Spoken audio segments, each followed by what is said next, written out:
Hey everyone, welcome to a sort of quick retrospective compilation video of my R2-D2 Bandai 1:12 scale build. I actually completed this build several months ago, or quite a few months ago actually, and I have a number of there's 3 detailed videos that are available. They're quite long. And so what I decided here is that I'd probably some value in maybe just doing a little bit of a summary version. I'm going to try to do this to wrap it up in less than 20 minutes. I'm going to actually just go over the some of the high points of the build, and then I'll be intermixing in some of the highlights from the detailed video, so you don't have to go stomping through all that if you don't want. You can just see the main points here. So yeah, as I say, R2-D2. Really great model kit. You can see it here. It's actually the version that I got actually came with R5-D4 as well, which I do have and also love, as it turns out. Another one that I have on display actually upstairs, and really didn't think I'd be that into the model, but it's just so cute that I do have it out there. And R2, of course, is just fantastic, and just really enjoy looking at him and kind of enjoying just the look and the feel of him on display there. So yeah, you can see he is first thing obviously painted. That's a fairly big deal, because they do come. The Bandai kit actually comes with really actually good. The plastics are colored and available, and certainly an option to not have to worry about painting at all. I did, though, just as with all my models. Yeah, so the very simple sort of paint, certainly on the white, is just Tamiya XF2 sort of flat white. So nothing fancy there. I did use, in this particular model, I used a Vallejo primer, white Vallejo primer, but that's was just what I did for under the white here. They'll talk about on the chrome, on the aluminum dome top. I did something quite different kind of primer there, and different paint. But for the white, and in fact the blue, I used a Vallejo as well, although on the blue, or the purple, or Blurple as I call it, as I'll get to, I did use a sort of my own creation of a color there. That I did use the Vallejo gloss black primer underneath that, just to give it a little bit richer, deeper color. And speaking of that, so you can see the color, and I'm not sure how well you're able to really make that out, but it is not pitch blue.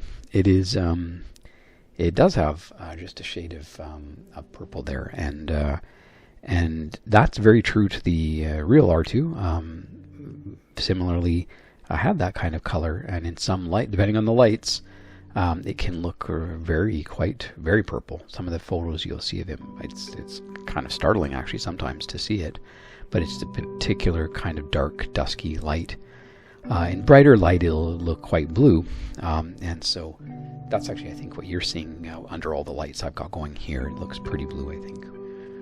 Everyone, just give a little update on my R2 build.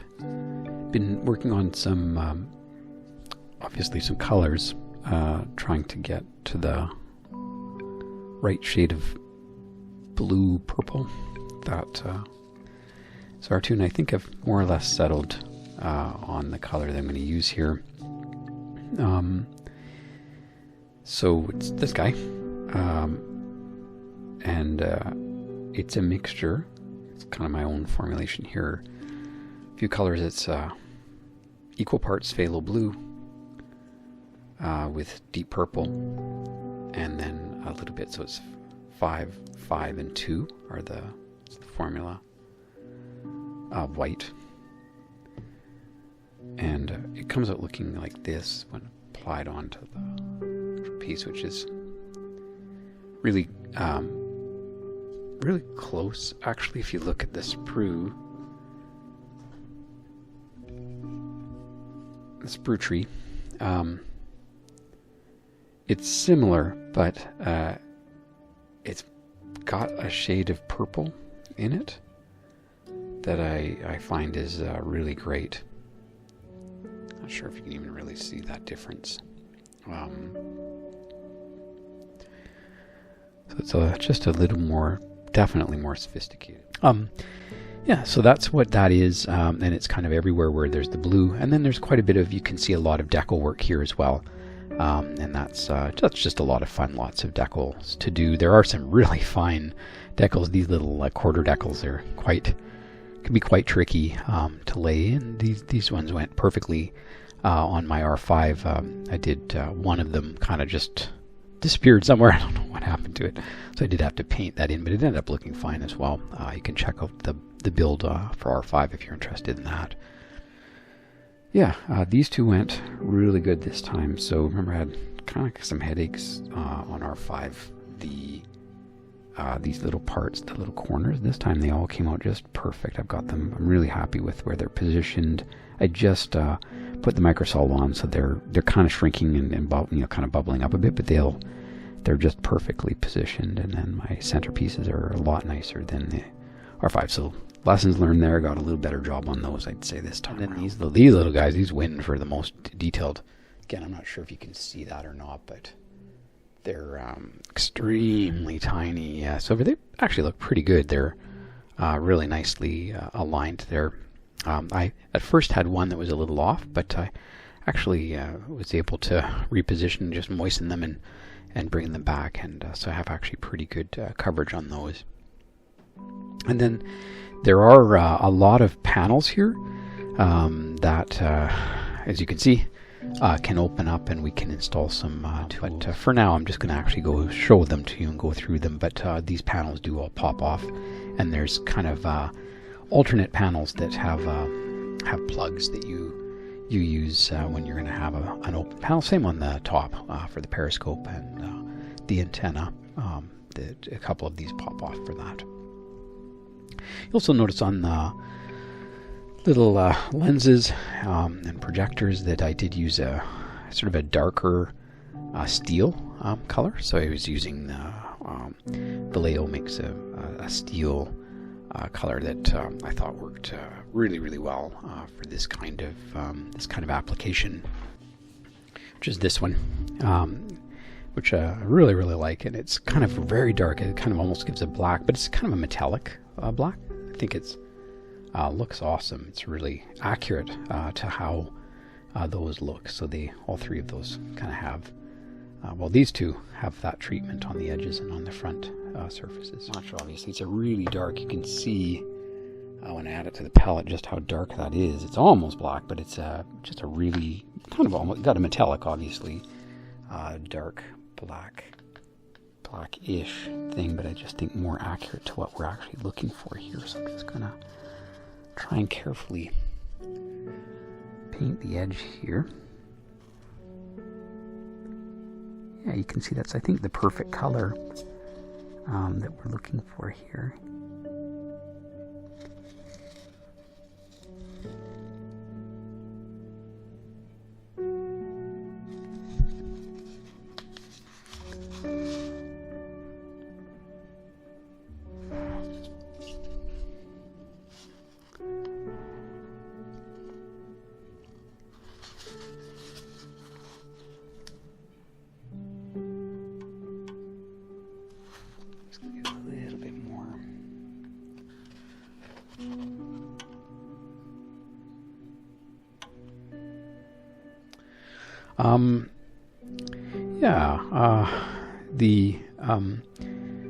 I think the big thing then is the dome.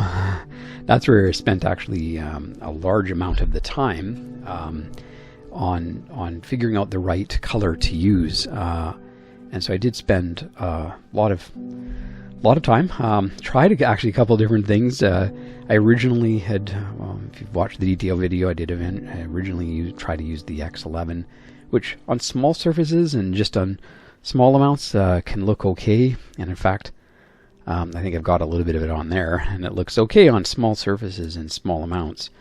But actually, once I got it on the whole dome, it actually has pretty big grains, which that's one of the issues I guess with some, to me, is on big surfaces it can kind of look there's like little grain pieces in there, and so I didn't actually end up liking that, so I didn't end up using it. I had to kind of strip all that off, and then instead went with actually I ended up using the Vallejo aluminum, this 77701, which I think is really great. It looks really, I think, very, very accurate. Been doing some testing tonight, some more on the colors, and so I'm going to be going with the white gloss background, which is this row or column, sorry, and this is the black gloss, and I just don't like it as much.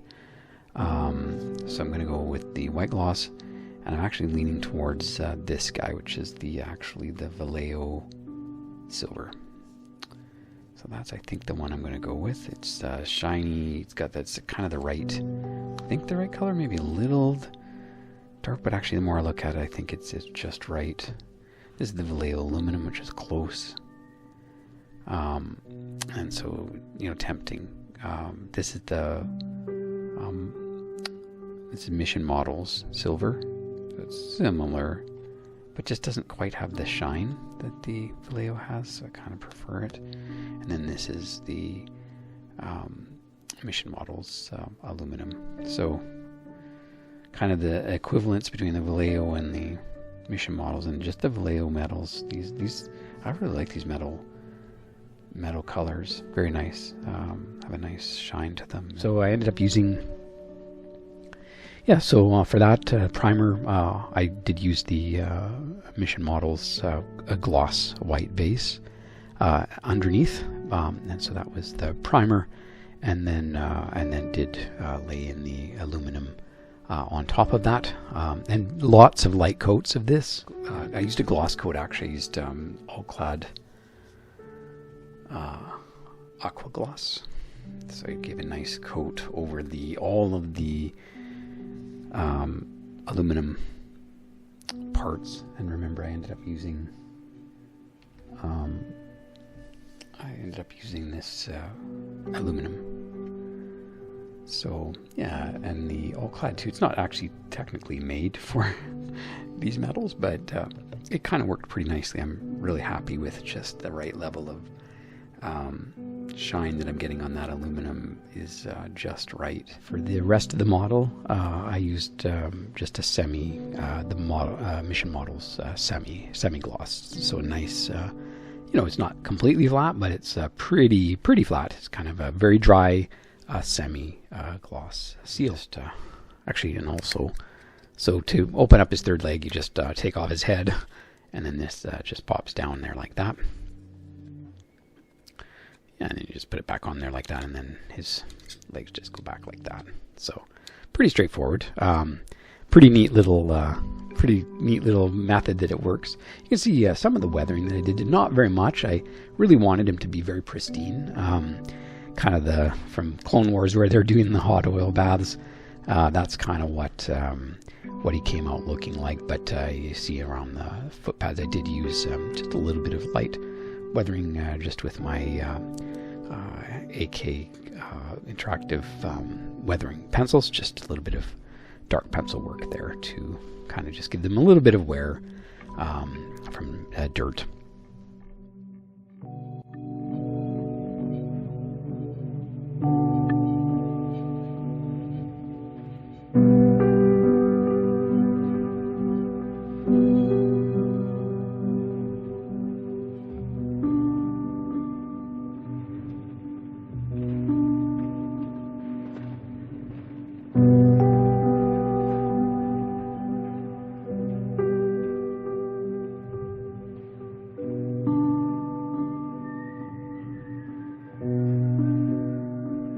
And then the wires, that's the only other one. You can see the little electrical pieces going from his battery packs.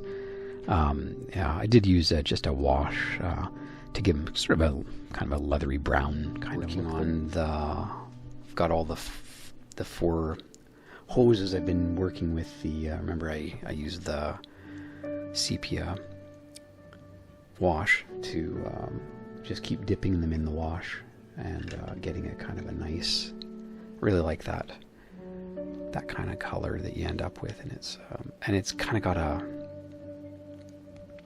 real hose-like quality to it, where it's not all just one color. It's sort of got some real life look to it there on electrical cables like that. They get that kind of look. So those I think are pretty much ready. I obviously have to paint the cap, the connector caps silver. That's just a really that's just my preference on that kind of the electrical cables, to give it kind of that cable look. Yeah, so that's it. And then in terms of the tools, that's something I really enjoyed working on. If you watch the detailed videos, you'll see I was kind of always had them out and always researching, and was continually updating them and modifying to add more realism and extra little bits of detail. And you can see a lot of different colors. I'm not sure. Sometimes the detail level I went to is a little, can't even really see it, but there's multiple colors of metalworks that are reflective of the actual tools. You know, some of them changed a lot over the course of the various movies. And so I did go kind of with the original. Like this tool, for instance, looks quite different between the movies. The one that is kind of the computer interface piece, and you watch the very original, it's very simple. And then they did get a little more complicated. They had some additional pieces later on. Yeah, so spent a lot of time, especially on the periscope, getting just the little details there and the various bits and pieces. I think it turned out great, though. Really loved the periscope. Hey everyone, just a little update here. A couple changes on these three tools. I added used a steel color, obviously on this guy.